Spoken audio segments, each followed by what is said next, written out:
this video on our series on health and fitness assessments. In this video, we're going to be demonstrating how to take your client's waist to hip ratio. Now, the waist to hip ratio is a comparison of the girth measurements between the client's waist and their hip, and will indirectly give us an indication of where the client might be storing their body fat. With a greater amount of body fat storage around the waist being seen as dangerous, as this is where your vital organs are stored. So let's have a look at how we perform this test. All right, so I've got Chris here as my client to take the waist to hip ratio.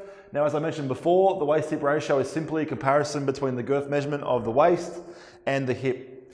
Now, obviously we're going to need a tape measure for that. We're also going to need to know how to take those measurements. So a quick recap on the waist girth measurement. We're looking for the narrowest point visually from the lowest rib to the iliac crest, to the top of the pelvis.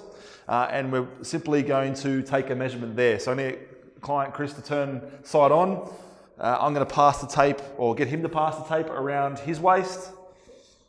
I'm going to come to the side now. I'm going to kneel down at tape level, and I'm going to ensure the tape is level and at the narrowest part, and take his reading, which is 90 centimeters. So that's his waist measurement. From there, we need to go with the hip measurement. Just to recap on that one as well, what we're looking for is the greatest protuberance of the gluteal muscles. Now, if we can't see that, we can get the client to pull the pants or pull their shorts tight, and that should identify or show us where that widest protuberance of the gluteal muscles is. Best seen from the side view, so I'll get my client to turn side on. I will pass the tape, or get him to pass the tape around his waist, his hip, sorry. I'll take the tape back. I'll find the spot I'm looking for around the hip. I'll make sure that the tape is level on both sides in the right spot, and we get a score of 106 centimeters. All right, so now we've got Chris's two scores for his waist and hip girth. We can actually calculate our score now, or our waist to hip ratio.